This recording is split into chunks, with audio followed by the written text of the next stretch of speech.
as Joe Biden has been going around making a fool of himself in stop after stop, as the dear leader, when in between vacations, when he's not raising money, when he's on the campaign stump, telling everybody that his stimulus package has succeeded, that we are now in the midst of a strong recovery, hundreds of thousands of new jobs, according to the dear leader and Joe Biden. My friends, let me tell you, according to the CBO, according to every serious economist in this country, what has been the total job creation, net job creation this year under this administration?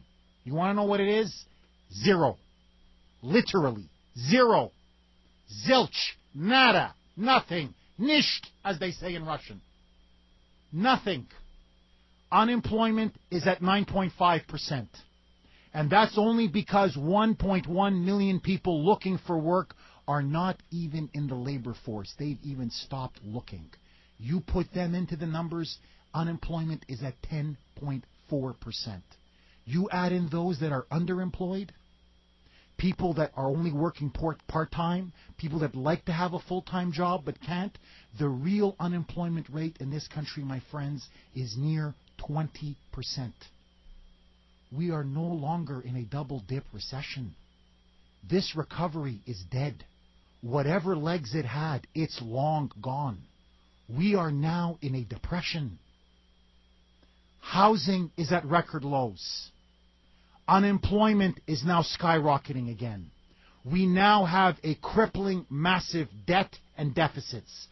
My friends, they promised us that this stimulus would now make sure that unemployment would never go above 8%. We are in double-digit unemployment. It has failed on every front. And think about it if you're a business person, if you're in the private sector. Why would you hire? Why would you invest in new jobs? Why would you invest in new capital? Why would you invest in new factories or new products? You're going to be faced with massive tax increases. You see a government that is spending itself into oblivion. You see a government that is now threatening our very long-term economic security by deficits that are utterly unsustainable. Consecutive years in a row, we have now had $1.4 trillion deficits. My friends, this is the road to bankruptcy. No country could sustain this. And now you're telling me with an absolute straight face that this man has been any kind of a success, their leader, Barack Obama? What to me is most obscene, to put my cards on the table, as the Germans would say, is he is there at Martha's Vineyard, stuffing his face at a $20 million compound. Oh, what happened to the man of the people? What happened to the man who fought for the working man, the man who rails against Republicans and conservatives as the party of the rich, the party of the wealthy, the man who wants to redistribute the wealth? Hey, come on now. Come on now. We have to protect the little guy. We have to defend the little guy. Really, dear leader? So tell me, why are you partying it up with your banker friends?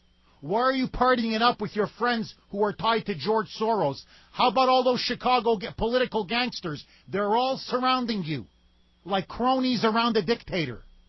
And you guys are there with your five-star dinners and your basketball games and your golf games and your poker games with the fawning press corps saying, "Oh, the dear leader, he doesn't want to be photographed partying it up because, you know, he's sensitive.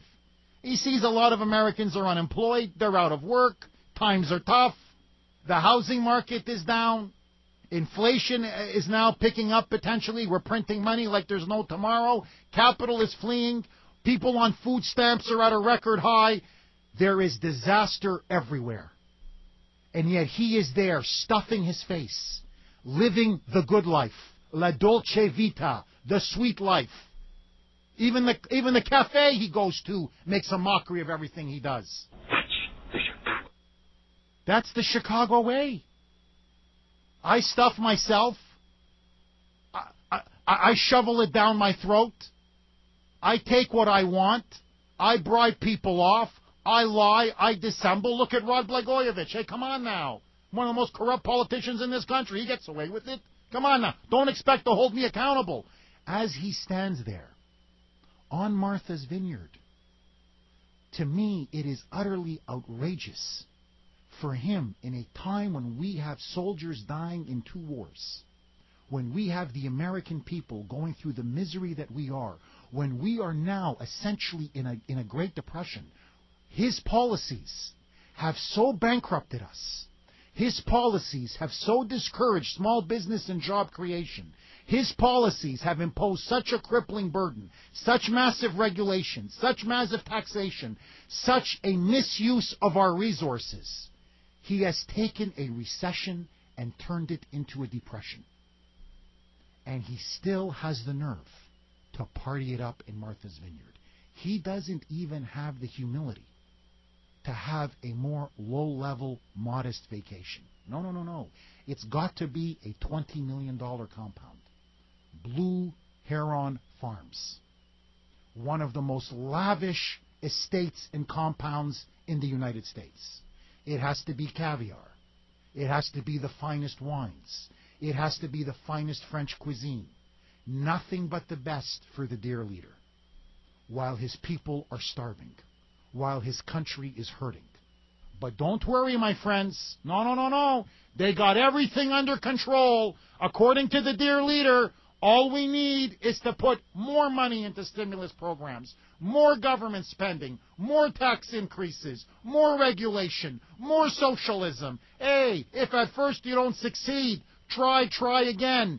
And here is Minority Leader John Boehner now finally coming out and saying, with the skyrocketing unemployment, with the massive deficits and out-of-control debt, with the high unemployment, with our economic recovery dead, his economic team has completely failed. From tax cheat Tim Geithner to his economic advisor Larry Summers to the whole corrupt gang. And if Obama had any sense, he would fire every single one of them. Here is John Boehner in his own words. Ray, roll the clip, baby. We've been told that the president's economic team is exhausted. And already, his budget director and his chief economist have moved on to where they're about to.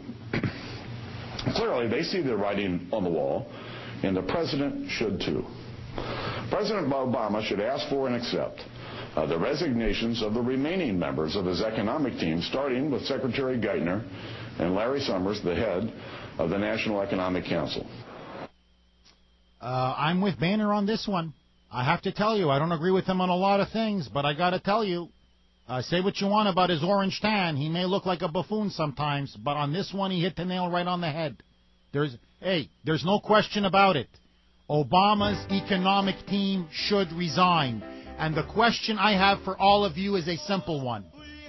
With the economy in free fall, with this being the summer of our discontent, is it time for Obama's economic team to go? Should Tim Geithner, should Larry Summers, should all of these incompetents resign? And more than that, are you offended that the dear leader is having a lavish, 5-star, top-of-the-line vacation? As the dear leader gorges at the trough, his fellow Americans are suffering. Are you offended by the lavishness of Obama's vacation? 301-984-9570 is the number.